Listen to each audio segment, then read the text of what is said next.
اگر نماز کے دوران ہوا خارج ہو جائے یعنی ہوا نکل جائے تو کیا کرنا چاہیے؟ کیا نماز کو فوری طور پر توڑ دینا چاہیے، یا نماز پڑھنے والا جماعت سے الگ ہو جائے، یا پھر نماز کو جاری رکھا جائے؟ نماز کے دوران ہوا نکلنے سے آپ کو کیا ملتا ہے اور آپ کے لیے اس کے بدلے میں کیا ہے؟ آج کی اس ویڈیو میں ہم آپ کو بتائیں گے، اور اس کے ساتھ ساتھ ہم آپ کو کچھ ایسی باتیں، ایسی چیزیں بھی بتائیں گے جن کے بارے میں علم والے لوگ یا آپ کے جاننے والے لوگ آپ کو آگاہ نہیں کرتے ہیں۔ آج کی یہ ویڈیو آپ کے لیے بہت ہی زیادہ خاص ہے، تو آپ اسے ضرور دیکھیں۔ دوستو، نماز دراصل انسان کی اللہ تعالیٰ سے ملاقات کا ذریعہ ہے، اس رب سے جو انسان کو پیدا کرنے والا ہے، یعنی پالنے والا ہے، بنانے والا ہے، رزق دینے والا ہے۔ نماز کا حکم اللہ تبارک و تعالیٰ نے قرآن پاک میں دیا اور کہا کہ نماز کو قائم کرو، یعنی نماز قائم کرنا اس طرح کیا جاتا ہے کہ قائم کی ہوئی چیز کبھی ختم نہیں ہوتی، یعنی جب روزانہ 5 مرتبہ آپ کو مسجد کی طرف پکارے تو اللہ کی بارگاہ میں جا کر پیش ہو جائے اور اس بات کو اپنے ذہن میں رکھا جائے کہ دراصل آپ اللہ کے گھر جا رہے ہیں۔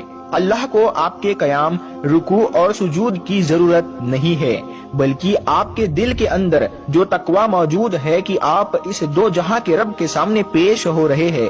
اللہ تعالیٰ انسان کی وہ نیت اور اس تقوی کو دیکھتا ہے۔ پہلے دوستو، جب کسی انسان کے دل کے اندر یہ خیال بیٹھ گیا اور ایمان کی حد تک بیٹھ گیا کہ وہ اللہ کی بارگاہ میں پیش ہو رہا ہے، تو اللہ کی بارگاہ میں پیش ہونے کے کچھ آداب ہے، ان کو جان لینا بہت ضروری ہے، ورنہ اسی عبادت کے لیے آپ کی پکڑ ہو سکتی ہے۔ اگر ان آداب میں کوتاہی کی جائے تو یہ معاملہ بخشش کی بجائے آپ کے لیے گناہ کا کارن بن سکتا ہے، اسی لیے ان تمام آداب کو جان لینا بہت ہی ضروری ہے۔